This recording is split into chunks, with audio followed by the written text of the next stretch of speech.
Welcome to the Toffee Blues, your source for all things Everton. I am Gerry, joined today by Terry. Yes, Terry has returned. We are going to be previewing the Southampton match this weekend. I believe it's this Saturday. Just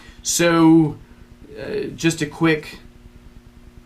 I'm just stating the obvious here. If you haven't heard, they rescinded Son Heung-min's red card. No one has any opinions on it. So, that's... I'm just letting people know, all right? Yeah, we recorded a segment where we were talking about it on Monday, and then that happened, and I've gone through this roller coaster of emotions. This is why I don't tweet as much as I did, because if I did, I'd have a record of I was rational there, I was irrational here. You know what I mean? So, anyway, that happened. Then Son Heung-min in Champions League scored a goal and did an apology thing. I hope that the FA has the ability, if they can rescind Son's red card, they can rescind Gomez's broken ankle. So I expect that. Nothing less will make me happy. Let's see it, guys. So, back to normal stuff. Yeah, because when we preview this, Gomez is not going to be in our starting lineups, everybody. Just saying. He's not going to be there. Right? That's a thing. Right? So, Southampton, current form. Shit is the answer. They're not doing well. They're at 18th in the table. Guess who's at 17th? Yeah, it's us. We're doing also shit. So there's that. They're 18th in the table with 8 points. Pfft, we have 11. Whatever. But their goal differential is minus 17. So, based on that alone, if we don't win this, I'll be sad, pretty sad. Their past 3 matches, they lost 2-1 to City. Then before that, they lost 3-1 to City in the Carabao Cup. Carabao! And then before that, they lost 9-0 at home to Leicester in what just seemed like a total orgy of excess. The highlights from that are just, savage. So, Terry, before I let you loose, because you're just going to go, right? Possible starters, McCarthy in goal. They're probably going to run like a 3 in the back with 2 wingbacks thing. Bednarik, Stevens, and Vestergaard at those 3 center mid positions. Then on the sides, Valeria at 1.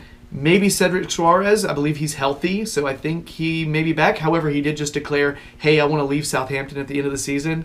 So maybe not the best time to reintegrate him into the starting lineup. I don't know, but it may happen. Ward-Prowse, Oriol Romeu, Højbjerg, those 3 in the middle. And then up front, Danny Ings and Redmond. So, Terry... Oh, and Bertrand's out because of his red card still. I think he's still banned, right? So, Terry, Ings always plays well against us. He always gets a stupid goal because they are always stupid. And Redmond usually looks lively against us always as well. Yeah. They got Che Adams, who I think is available to play as well. But they're not looking good as a squad. What do you think we should be expecting in this one, man? How do you think we're going to... I mean, we're going to talk about possible lineups, but let's talk about their team first. Well, I think you've got it straight away. It's the Danny Ings, plays like he's Ronaldo game, isn't it? He loves playing against us. So he's played well against us every time he's come up against us recently. Redmond the same. We tend to struggle with players like that. No other way of saying it, with fast players, I suppose.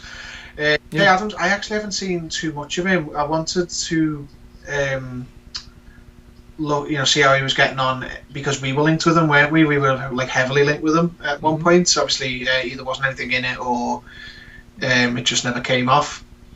But this is a game we've got to win. I know we've got some players missing, and there's a lot's gone against us in previous weeks. But if we can't win this game, despite it being away from home and that being a massive issue for us, then I just don't see how the manager can survive. If he loses to the team in 18th and he's 17th, then I think it is, his reign will be numbered in days rather than weeks or months at that point. And I don't want that to happen.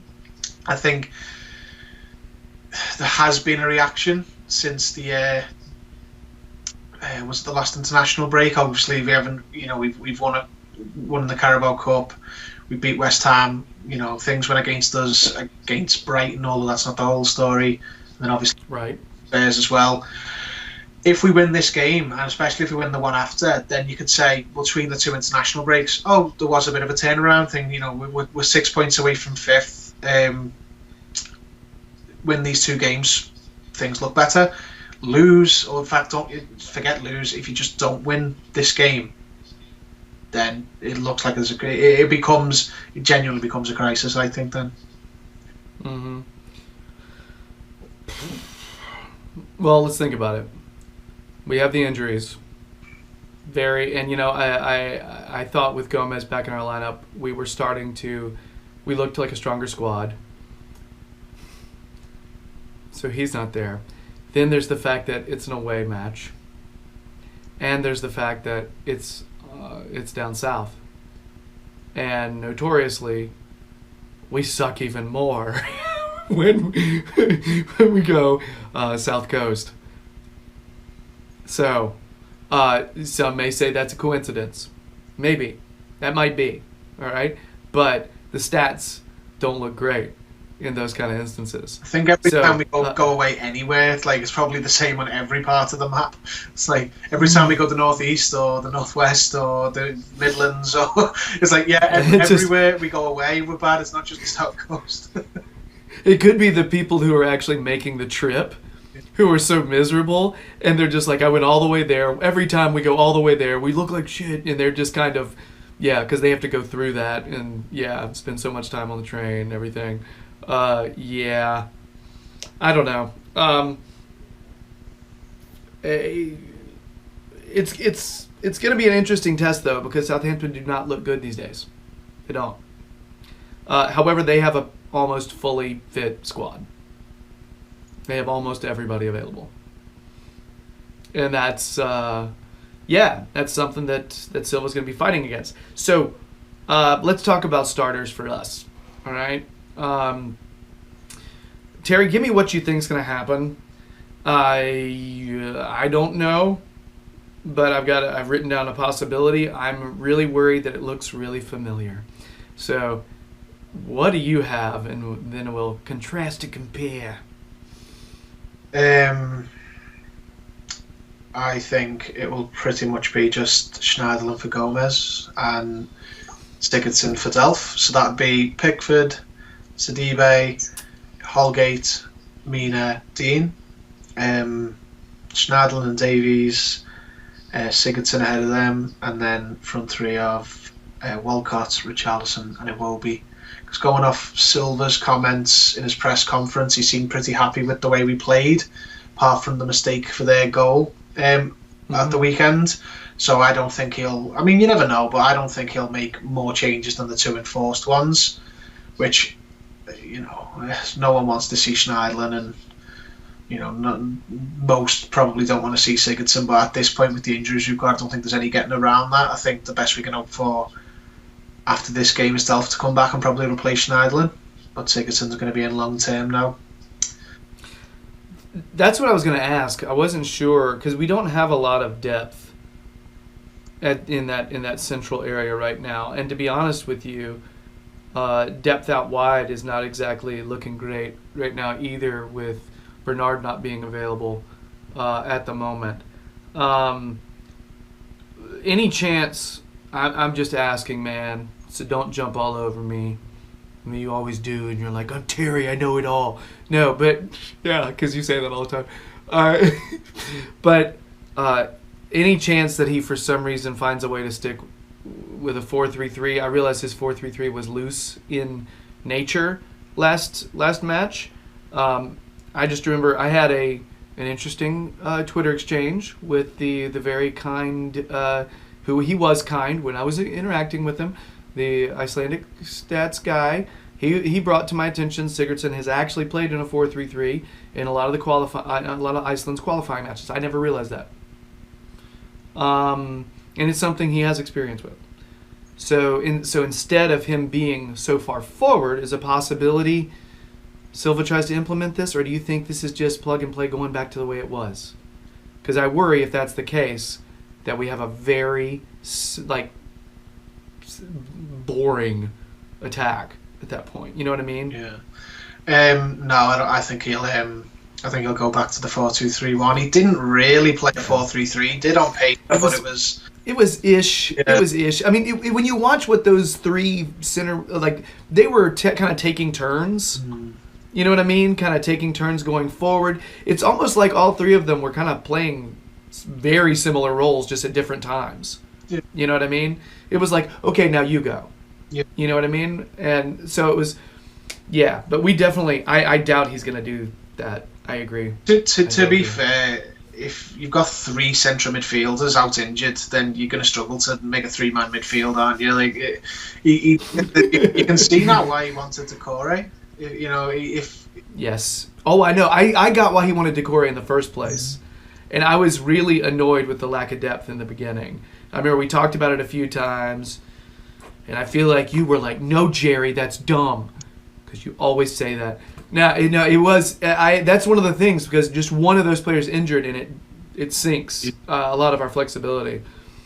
So anyway, I interrupted you again, Terry. Ha.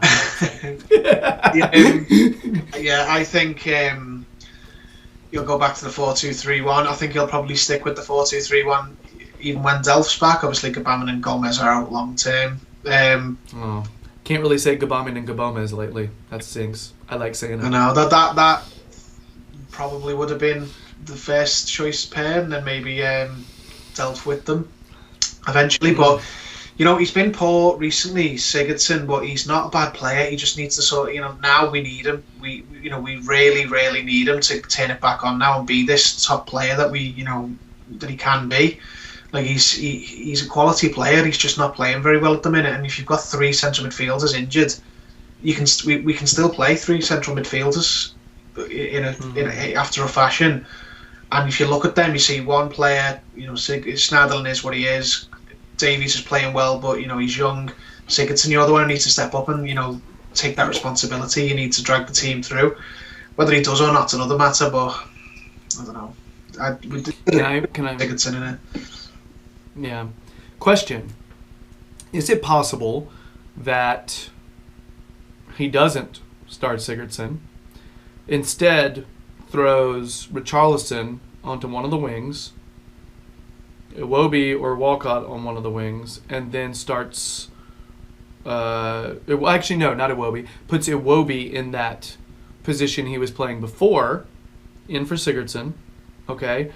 And then you've got maybe DCL or Cenk Tosun as your center forward. You know what I mean?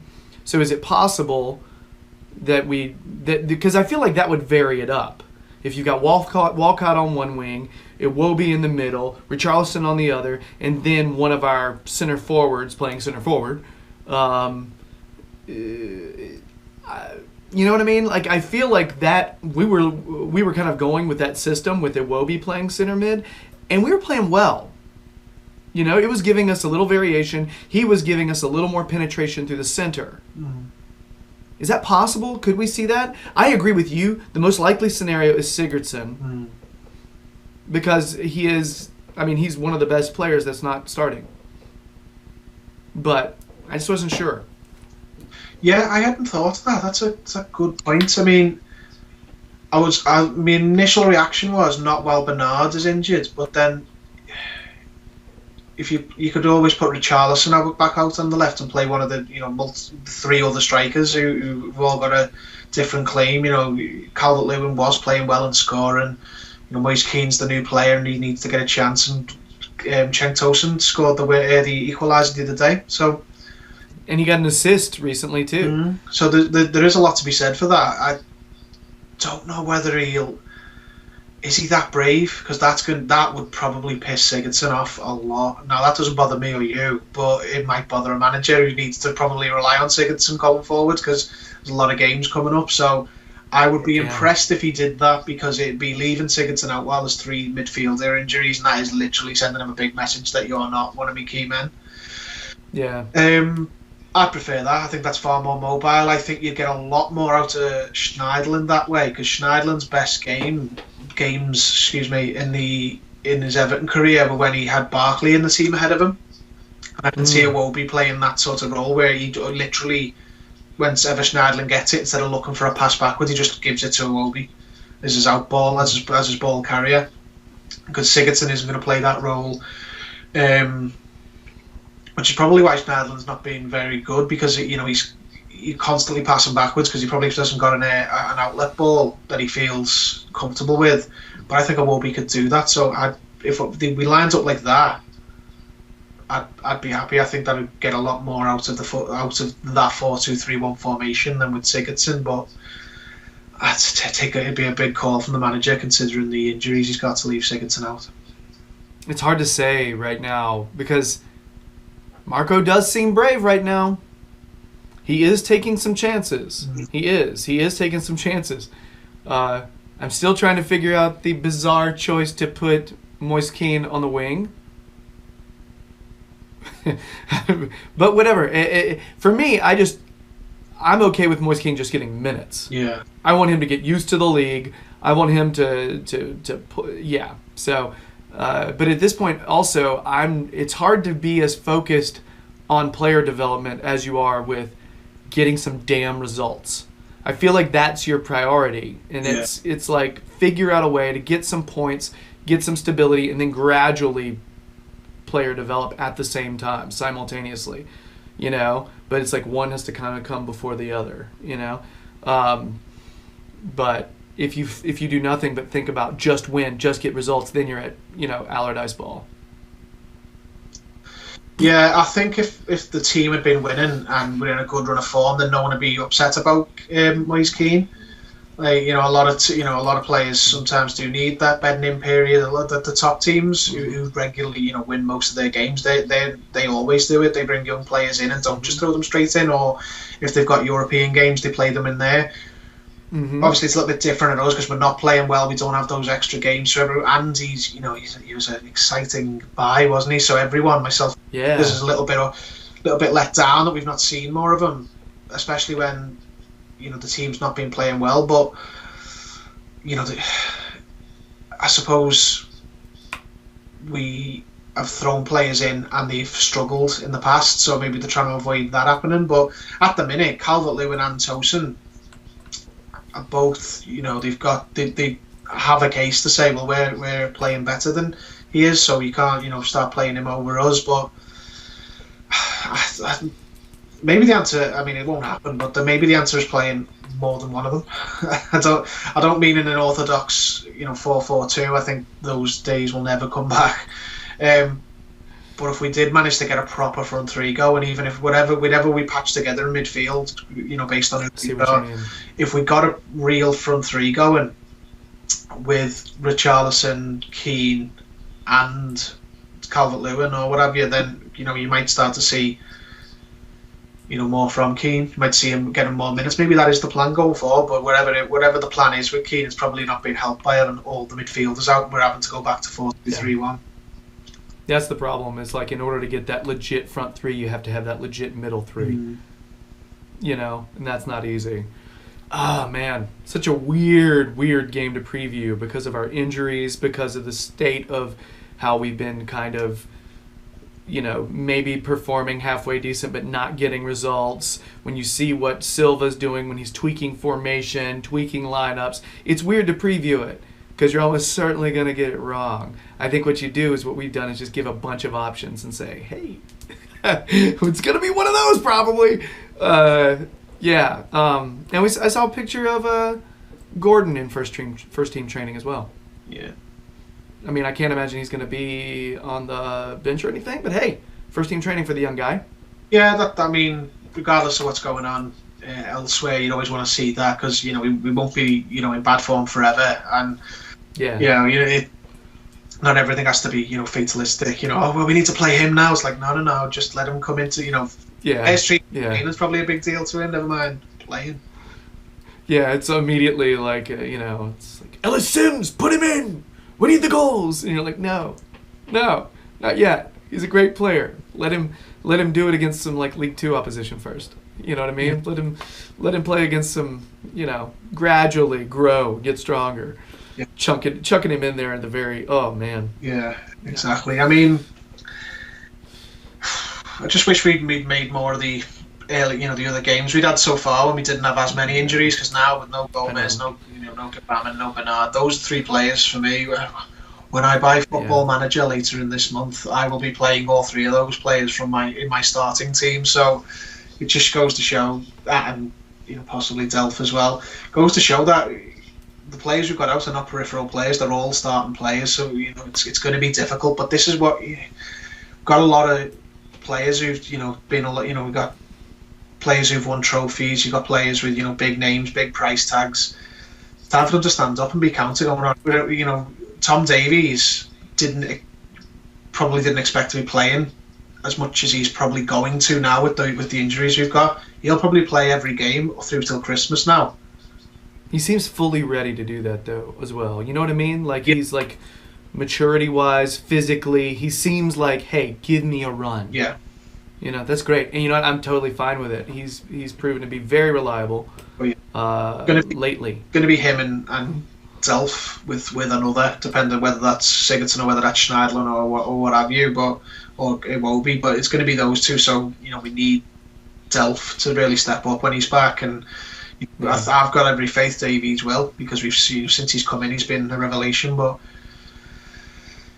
yeah, I mean that one. I know we didn't mention it last, but there was a ball he played to Walcott. Yeah. Oh my God. I just have to say that because that was just, I saw that and I was like, if my kid has anywhere close to that kind of vision when he plays this game, he'll be okay. Because he split. He split that defense. And it was just such a nice ball. Yeah. Well, I just had to drool over that for a second. We need him to play that role now. That's the thing. If you line the squads up of two players for every position, I would put Davies basically and Gomez in the same spots, like they cover for each other. There's creative central midfielders. He's going to have to play that role now. So and he was doing well with Gomez, but now when Delph's back, Delph's not going to be making those passes. Delph's going to be running around tackling people and swearing at people. Yeah. Davies needs to be we need to see more of that, but that pass that he gave to Walcott. Every time I think of Delph, I think of that. Yeah. That show, that Man City show, where he's going, the basics of football. The basics of football. Every single time I hear him doing that, and he's just like yelling at the entire like locker room, and it just, every time. Can't help it. All right, so, go ahead. I always think of that selfie video that him and De Bruyne. Oh, yes. Whenever I see Delph, I just think of De Bruyne trying to get him to speak, and he's just like staring into space, like. He thinks it's like a selfie or something. It's like the weirdest moment. Oh, it's so strange. It's so good. All right. So, what's the score going to be? We need one prediction. We've been talking forever about everything. What's the score of this one going to be? 2-1 Everton. Got to win eventually away. And I'm going to be a negative Nigel and say 1-1. I'm still I right now I'm making these picks and I'm saying Everton, prove me wrong. All right? Because I am Mr. Optimistic always. I'm going into that thinking we're going to win the game. But I'm worried about heartbreak. So I'm picking 1-1. Yeah. Might have a super clean house by the end of Saturday. Oh, see, here's the crazy thing is I'll probably be able to watch it because my oldest has a tournament this weekend in Greensboro, but all the games are at night.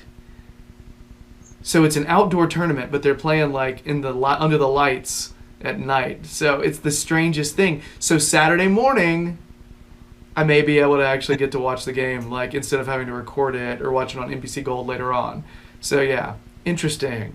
So I'm not going to get my cleaning supplies ready just yet, but, that's... dude, a couple of weekends ago, I think it was Pete Needham, who follows us and watches our stuff all the time, he had posted a picture of him with his cleaning supplies because that was, yeah. And I was in this tiny hotel room, and I did not get, but I got to watch a tiny bit of the game, but and I was just sitting there thinking, oh God, I don't have enough to clean here. That's my problem. I'm really hungover and there's not enough to clean here. What am I going to do? Oh, it was awful. And I got barely any kind of like Wi-Fi, so I didn't get to watch the game. I hardly got to check my Twitter messages. It was terrible. But not this weekend. So yeah. All right. So I'm more negative than Terry on this one, but maybe this happens. Maybe this happens. Southampton have not been in stunning form this season. Maybe there's some kind of like, hey, let's get motivated and do this for a really nice guy who's hurt right now. Maybe there's that. Yeah. That'd be awesome. Let's freaking turn this in for the beard. You know what I mean? So yeah. Not Terry's, although it is nice. All right. So, anything else on this? No. I mean, be nice to actually play a team who are worse than us for a change, and now that I've said that, probably going to lose. Yeah, that's how it works. Thanks for jinxing us, brother. Way to go. That's coming through. Always coming through. So all right, so I guess that's it for our match preview. If you're digging the videos, please subscribe to the Toffee Blues YouTube channel. We'd really appreciate it. If you want more Terry, Liverpool Echo fan jury. He drops Everton knowledge on there every so often. Keep it on his Twitter. He'll tell you when he'll be there. And also, he roams the streets. He roams the streets looking for hugs. And if you're feeling negative about Everton, find Terry. He'll hug you into submission, hug you into optimism. See, that just sounds really awesome, Terry. Yeah. I told you, I'm giving you a personality here, a different one. Hope you like it. Hope it fits well. Like a glove. All right, so I guess that's it. No more. Let's get 3 points. Terry, it's really good to talk to you, man. You too, man. Take it easy. All right, for everybody else out there, let's do this weekend. For those of you venturing to the South Coast, good luck, and I hope you don't hate your trip. All right, much love to everybody. Bye.